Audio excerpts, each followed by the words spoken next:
नमस्कार, मी विशाल परदेशी. महाराष्ट्र विशेषमध्ये आपलं सगळ्यांचं स्वागत. राज्य सरकारनं जनतेकरता घेतलेले लोकउपयोगी निर्णय आणि शिवाय प्रकल्पांबद्दलच्या वेगवेगळ्या घडामोडी आपण बघणार आहोत महाराष्ट्र विशेषमध्ये.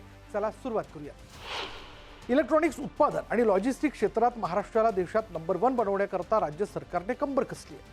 मुख्यमंत्री देवेंद्र फडणवीस यांच्या उपस्थितीत 2 मोठे करार झाले असून राज्यात तब्बल 4000 कोटी रुपयांची नवी गुंतवणूक येणार आहे. यामुळे जवळपास 4750 लोकांना रोजगाराच्या संधी मिळतील. या अंतर्गत प्रसिद्ध जेबिल कंपनी पुण्यात 1500 कोटी रुपये गुंतवणूक 5G आणि AI उपकरणांचा कारखाना वाढवणार आहे. मुंबईतील धारावी पुनर्विकास प्रकल्पाला आता अधिक वेग देण्याचे निर्देश मुख्यमंत्री देवेंद्र फडणवीस यांनी दिलेत.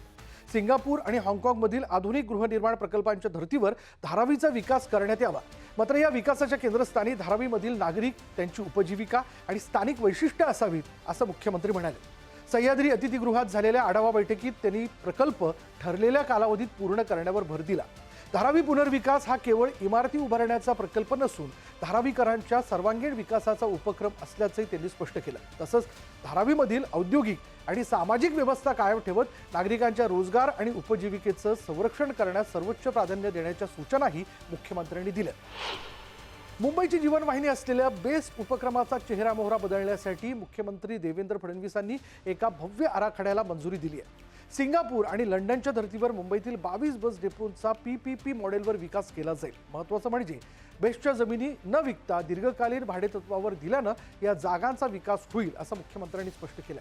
या प्रकल्पाअंतर्गत 7000 नव्या बसेस, स्मार्ट EV चार्जिंग, कर्मचाऱ्यांसाठी घरं, सार्वजनिक पार्किंग आणि मराठी चित्रपटांसाठी विशेष चित्रपटगृह उभारली जातील.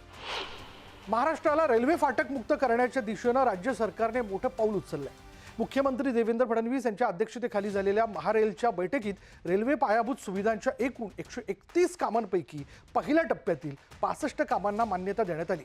राज्यात रेल्वे उड्डाणपूल, पादचारी पूल, रेल्वे मार्गाखालील अंडरपास उभारण्यावर भर देण्यात येणार असून कमी भूसंपादन लागणारी आणि जास्त वाहतूक असलेली कामं प्राधान्यानं पूर्ण करण्याचे निर्देश मुख्यमंत्र्यांनी दिलेत. नवी मुंबई आंतरराष्ट्रीय विमानतळाच्या नामकरणाबाबत मुख्यमंत्री देवेंद्र फडणवीस यांनी सरकारची भूमिका स्पष्ट केली आहे. माध्यमांशी बोलताना त्यांनी सांगितलंय की या विमानतळाला लोकनेते दिवा पाटील यांचं नाव देण्याबाबतची सर्व आवश्यक कायदेशीर प्रक्रिया राज्य सरकारने पूर्ण केलेली आहे. या प्रस्तावाला अंतिम मंजुरी मिळावी यासाठी आता केंद्र सरकारकडे सकारात्मक पाठपुरावा सुरू आहे. भूमिपुत्रांच्या या अत्यंत जिव्हाळ्याच्या आणि महत्त्वाच्या मागणीवर राज्य सरकार ठाम असून लवकरच हा नामकरणाचा विषय मार्गी लागेल. तृतीयपंथीय व्यक्तींना आर्थिकदृष्ट्या स्वावलंबी बनवण्याकरता राज्य सरकारने बीज भांडवल योजना सुरू केली आहे. या योजनेअंतर्गत स्वतःचा व्यवसाय सुरू करण्यासाठी 25,000 ते 2 लाख रुपयांपर्यंत आर्थिक मदत दिली जाईल. यामध्ये 5% लाभार्थ्यांचा हिस्सा, 45% सरकारी अनुदान आणि 50% बँक कर्ज असेल.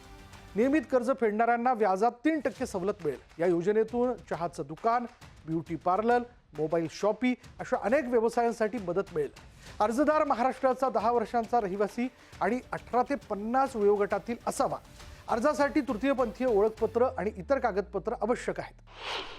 बारामती शहर आणि परिसरात मान्सूनपूर्व पाऊस आणि वादळी वाऱ्यामुळे झालेल्या नुकसानीची उपमुख्यमंत्री सुनेत्रा अजित पवार यांनी गंभीर दखल घेतली. त्यांनी अधिकाऱ्यांशी फोनवरून संपर्क साधून बारामतीमधील जनजीवन तातडीने पूर्ववत करण्याचे निर्देश दिले. वादळामुळे रस्त्यावर पडलेली झाडं हटवून वाहतूक तातडीने सुरू करण्याच्या सूचना त्यांनी अधिकाऱ्यांना दिल्या.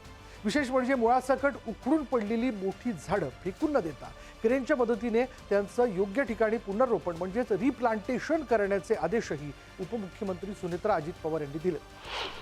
ठाण्यातील धोकादायक इमारतींमध्ये राहणाऱ्या नागरिकांना सुरक्षित घरं देण्यासाठी उपमुख्यमंत्री एकनाथ शिंदे यांनी क्लस्टर योजनेला वेग देण्याचे आदेश दिले. आता कोपरी, किसननगर आणि वागळे इस्टेटमधील क्लस्टर प्रकल्पांचं काम महाप्रीतऐवजी पायाभूत सुविधांचा मोठा अनुभव असलेल्या MSRDCकडे सोपवण्यात आलंय. या कामासाठी MIDCची 60.72 हेक्टर जमीन लवकरच ठाणे महापालिकेकडे हस्तांतरित केली जाईल. नीट परीक्षा कोणत्याही गैरप्रकाराविना पारदर्शक आणि तणावरहित वातावरणात पार पाडण्यासाठी मुख्यमंत्री देवेंद्र फडणवीसांनी प्रशासनाला सतर्क राहण्याचे आदेश दिले. वर्षा निवासस्थानी झालेल्या उच्चस्तरीय बैठकीत त्यांनी परीक्षा केंद्रावर CCTV कॅमेरे लावणं, कडक तपासणी करणं आणि सायबर सुरक्षा मजबूत करण्याचे निर्देश दिले. आज महाराष्ट्र विशेषमध्ये इतकंच. पहा फक्त न्यूज 18 मराठी, आवाज महाराष्ट्राचा.